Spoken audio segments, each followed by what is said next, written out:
Hello everyone, আসসালামু আলাইকুম। সকলকে all job news and education চ্যানেলে স্বাগত জানাই। চলে আসলাম নতুন একটি ভিডিও নিয়ে। ভিডিও শুরুর প্রথমে বলে রাখি, যারা আমার চ্যানেলে নতুন দয়া করে আমার চ্যানেলটি সাবস্ক্রাইব করে দিতে ভুলবেন না। যারা ইতিমধ্যে দিয়েছেন তাদেরকে জানাই অসংখ্য ধন্যবাদ। তো আজকে 19তম শিক্ষক নিবন্ধন আপডেট নিয়ে চলে এসেছি। আপনারা অনেকেই জানতে চেয়েছিলেন 19তম শিক্ষক নিবন্ধনে এইচএসসি অথবা আলিম পাশে আবেদন করতে পারবেন কিনা। যারা মাদ্রাসা শিক্ষার্থী আছেন তাদের এইচএসসি সমমান বা আলিম বলে, তো ইন্টার সমমান যেটা হচ্ছে, তো এই পাশে আবেদন করা যাবে কিনা। যদি এক কথায় বলি, হ্যাঁ আবেদন করা যাবে। তো যদি বলেন কিভাবে বুঝলেন, দেখেন আমি আপনাদেরকে বলি।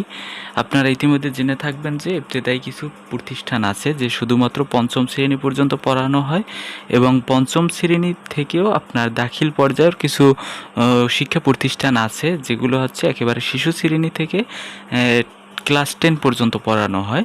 তো দেখেন, এখানে ইবতেদায়ী লেভেল বলা হয় হচ্ছে আপনার শিশু থেকে আপনার ক্লাস 5 পর্যন্ত। তো এই লেভেলে যখন শিক্ষক নিয়োগ দেয়া হয় তখন কিন্তু আপনার এইচএসসি পাশেই দেয়া হয়। তো এটা কিন্তু আপনার অনার্স বা স্নাতক পাশ চায়, এটা কোনো বাধ্যতামূলক না।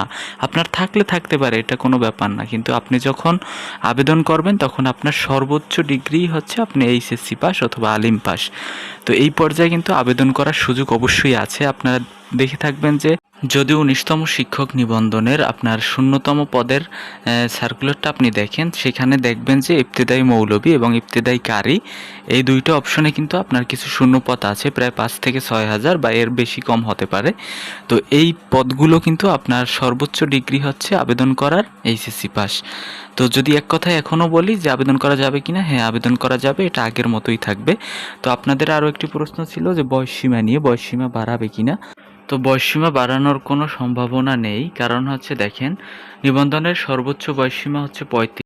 তো এখন যদি 35 থেকে আবার 36 করে, তাইলে কিন্তু আবার যারা 37 আছে তারাও আন্দোলন করবে, তো আরও 1 বছর বাড়ানো হোক। আবার যারা 37 আছে মানে 38 আছে তারাও বলবে যে তো আরও 1 বছর বাড়ানো হোক। তো এটা কি বলা সম্ভব, বা এরকম করাটা কি সম্ভব কিনা আদৌ?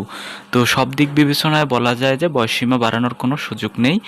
তো এই ছিল আজকের ভিডিও। দেখা হবে পরবর্তী কোনো ভিডিওতে। যদি ভিডিওটি আপনাদের কাছে ভালো লেগে থাকে তাহলে লাইক কমেন্ট শেয়ার করতে ভুলবেন না, এবং চ্যানেলটি সাবস্ক্রাইব করে সঙ্গেই থাকবেন। ধন্যবাদ সকলকে। আল্লাহ হাফেজ।